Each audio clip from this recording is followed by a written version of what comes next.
আলিপুরদুয়ার পাটকাপাড়ায় গবাদি পশুর ফসল খাওয়াকে কেন্দ্র করে উত্তেজনা সৃষ্টি হয়েছে। স্থানীয় সূত্রে জানা গিয়েছে, রবি ওরাও নামক এক কৃষকের জমিতে একটি ছাগল প্রবেশ করে ফসল নষ্ট করে। এতে ক্রুদ্ধ হয়ে রবি ওরাও ছাগলটিকে হত্যা করেন। ছাগলের মালিক ভূপেন রায়ের প্রতিবাদ জানাতে গেলে রবি ওরাও ও তার সঙ্গীরা ভূপেন রায়ের উপর হামলা চালায়। ভূপেন রায় আহত অবস্থায় আলিপুরদুয়ার থানায় রবি ওরাওয়ের বিরুদ্ধে ছাগল হত্যা এবং মারধরের অভিযোগ দায়ের করেছেন। ঘটনার প্রতিক্রিয়ায় রবি ওরাও বহিরাগতদের এনে আলিপুরদুয়ার থানা ঘেরাও করেন এবং বাঙালি হটাও, রাজবংশী হটাও স্লোগান দেন। এর জের ধরে এলাকায় উত্তেজনা ছড়িয়ে পড়ে। পরবর্তীতে রাজবংশী সম্প্রদায়ের লোকজন মাঠে নামেন এবং রবি ওরাওয়ের গ্রেপ্তারের দাবিতে বৃহত্তর আন্দোলনের হুঁশিয়ারি দেন। নর্থ বেঙ্গল রাজবংশী কামতাপুরী প্রেসিডেন্ট দীপেন রায় এবং হরি অধিকারী জানান, রবি ওরাওয়ের গ্রেপ্তারের পাশাপাশি থানা ঘেরাও কর্মসূচিতে জড়িত দুষ্কৃতীদেরও গ্রেপ্তার করতে হবে। স্থানীয় বাসিন্দারা রবি ওরাওয়ের উপর ক্ষোভ প্রকাশ করে বিক্ষোভ দেখান এবং বিভিন্ন অভিযোগ তোলেন। দেখুন বিস্তারিত। ওনার বউকে বলে আমি কারণ করছে, তখন আমাকে যে বেকি দাও দিয়ে আমাকে কোপ দিছে। আচ্ছা আচ্ছা, আপনাকে মানে মার্ডার করার চেষ্টা করছিল? মার্ডার করার চেষ্টা করছিল, মার্ডার করছিল, 18টা সেলাই করছে। আচ্ছা, কে করেছিল এটা? ওই রবি উরাও, ওই ছেলেটাই। ওই ছেলেটার আমরা বিচার চাই। ওর বিচার না হলে আমরা শান্তি পাবো না। তারপরেও এখন অন্য অন্য অত্যাচার করতেছে, অন্য মহিলার উপরে বড় বড় মারধর করে, ছাগল গরুর উপরে অত্যাচার করে। ও সবসময় ওই ওই ওই ইসেই থাকে। মানুষের মতন ওর ব্যবহার না, ওর ব্যবহারটা হচ্ছে শুয়োরের মতো। সবাই আমরা ওর উপরে আমরা খুব দুঃখিত, আমরা ওর শাস্তি চাই।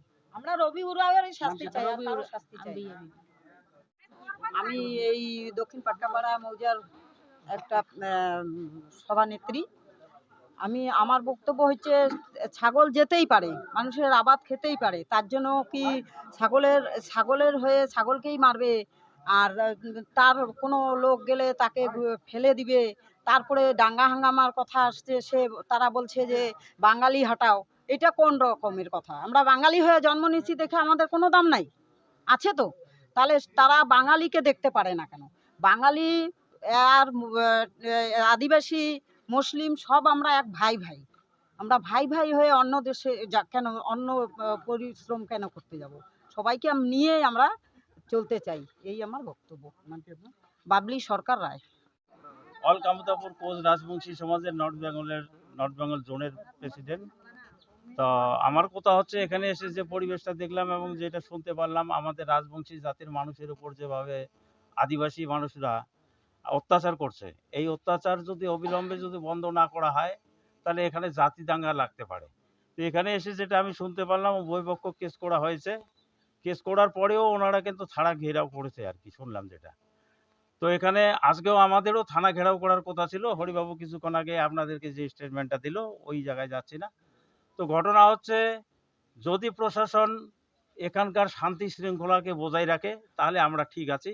আর যদি শান্তি শৃঙ্খলা বজায় না রাখে, 24 ঘন্টার মধ্যে আমাদেরকে প্রুফ দেখাইতে হবে।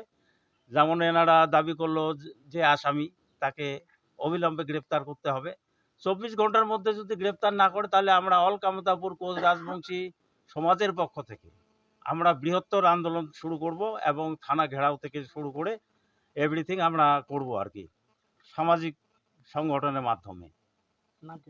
দীপেন রায়। গতকালকে বৈশাখে পয়লা বৈশাখ আমাদের পাশে পাড়ারই এক ছাগল রবি ওরাওয়ের খেতে নাকি গেছিল। তো কি করলো, ছাগলটাকে এলোপাতারি এমনই মারলো, গাভিন ছাগল। মারার পরে যখন ছাগলটা মরা অবস্থা, তখন বাড়ির মালিক, এই বাড়ির মেজ ছেলের বউ ছাগলটাকে আনতে গেল, বউটাকে ধাক্কা দিল, তার যা গেল তাকেও ধাক্কা দিল। দেওয়ার পরে ছাগলটাকে বাড়ি এলো, আনার পরে রাত্রে ছাগলটা মারা যায়। উভয় পক্ষই কেস করলো, ওরা মিথ্যে একটা কেস দিল। দেওয়ার পরে আইনের উপর আমাদের ভরসা আছে। কি হলো, গতকালকে ওরা আমাদের পাড়ার থেকে 8-9টা বউকে মিথ্যা মানে ভোলায়া ভালায়া আর কি নিয়ে গেল। বাইরের সব লোক, যে সমস্ত লোকগুলোকে নিয়ে গেছিল থানাতে কালকে, সব বাইরের লোক নিয়ে গিয়ে থানাটা ঘেরাও করলো। থানা প্রশাসনের সঙ্গে একটা খারাপ আচরণ করলো। ওরা অন্যায় করলো, ওরাই গিয়ে থানায় একটা বাজে আচরণ করলো। ঠিক আছে, সেটাও করলো, সেটা তাদের ব্যাপার। কিন্তু যে বাড়ির ছাগল মারা গেল, সেই বাড়ির পাশে ওরা সবাই চলে আসলো, বাইরের লোকগুলো আইসা। ওদের একটাই স্লোগান, বাঙালি হটাও। সবচেয়ে বাজে এই ব্যাপারটা। আমরা এখানে আদিবাসী, মুসলমান, ভাটিয়া, আমরা রাজবংশীরা যারা আছি আমরা একত্রিতভাবে ভাই একজন অপরকে আমরা ভ্রাতৃত্ববোধ বজায় রেখে চলি। যাই হোক, কালকের যে ঘটনাটা হলো, বাঙালিকে যেভাবে রাজবংশীকে যেভাবে গালিগালাজ করলো সেটা তো মাইনে নেওয়া যায় না। তো আজকে আমরা যাইতাম থানায়, আমরা অলরেডি 1 নং ব্লক থেকে শুরু করে আমরা সব জায়গাতে আমরা যোগাযোগ করছি। আমরা মোটামুটি কয়েক হাজার লোক যাওয়ার একটা সিদ্ধান্ত ছিল। আমাকে আইসি সাহেব ফোন করলো, আমাদের থানার মেজবাবু ফোন করলো, নারায়ণ স্যার ফোন করলো যে ভেজালটাকে যাতে না বাড়ে, গ্রামে যাতে মিটিয়ে নেওয়া যায়। আমাদের রাজবংশীরা শান্তিপ্রিয়, তারা আমাদের কথাটা মানলো, তার জন্য তাদেরকে ধন্যবাদ জানাইতে হয়। আমাদের জেলা পরিষদের সহকারী সভাধিপতি মনাদা, সেও বললো হরি ব্যাপারটাকে একটু দেখে নে, ভেজাল করা যাবে না, এখানে জাতি নিয়ে দাঙ্গাটা বাড়ানো যাবে না। আমরা মনাদার কথা সম্মান রাখলাম। আমরা যে সমস্ত লোক আসার কথা সবাইকে ফোন করে আমরা না করলাম। আমাদের যে লোকগুলো আছে সবগুলো আমাদের গ্রামেরই লোক। এরা একত্রিত হওয়ার কারণ একটাই, কালকে কিন্তু যে ছেলেটা অন্যায়টা করছিল, যে ছেলে হয়ে এখানে আদিবাসীরা আসছিল, সেই ছেলেটার পিছনে কিন্তু এলাকার একটা লোকও ছিল না, কয়েকটা লোককে ঠকায়া নিয়ে গেছিল।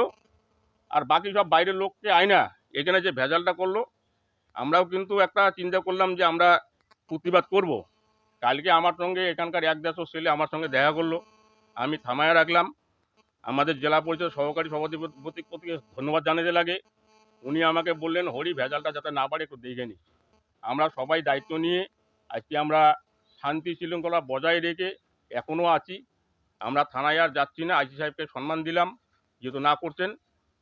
আমাদের যদি দোষী যদি শাস্তি না পায়, তাহলে কিন্তু যেহেতু আমাদের রাজবংশী জাতিটাকে নিয়ে এত গালিগালাজ করছে, তাহলে কিন্তু আমরা হয়তো থানাতে যাব, আমরা রাজবংশীগতভাবে যাব। আমরা প্রশাসনের কাছে আমরা একটাই কথা বলবো যে দোষীকে আপনারা শাস্তি দিচ্ছেন না কেন। যাই হোক, আস্থা আছে আমাদের প্রশাসনের উপর, অবশ্যই দোষীকে শাস্তি দেবেন, এতটুকুই। নাম কি আপনার? আমার নাম হরি অধিকারী। আমি রাজবংশী সংগঠনটা করি, পলিটিক্সের মধ্যে পলিটিক্স ব্যাপার এখানে নাই। এখানে আমি রাজবংশীগতভাবে আসছি, আমার পাড়ারই ব্যাপার, ঠিক আছে। ট্যাক্সমেট অ্যান্ড জিএসটি সুবিধা কেন্দ্র এখন আপনার শহর দিনহাটায়। বিগত 7 বছর যাবৎ সুনামের সাথে কাজ করে আসছে ট্যাক্সমেট। আমাদের এখানে যে পরিষেবাগুলি পাচ্ছেন তা হলো GST registration, GST return, TDS ও TCS return, company registration, society school club registration ও বাৎসরিক return, ISO certification, trademark registration, import export licence, income tax return ও অডিট, ব্যাংক লোন প্রজেক্ট ও ব্যাংক লোনের জন্য CMA data, Udyam registration, professional tax সহ আরো বিভিন্ন ট্যাক্স এবং আপনার ব্যবসা সংক্রান্ত পরিষেবা। তাই যে কোনো কাজের জন্য শীঘ্রই যোগাযোগ করুন আমাদের সাথে। আমাদের ঠিকানা ট্যাক্সমেট দিনহাটা, আস্থা নার্সিং হোমের পাশে, জলের ট্যাঙ্কের বিপরীতে। যোগাযোগ নম্বর 8250435393।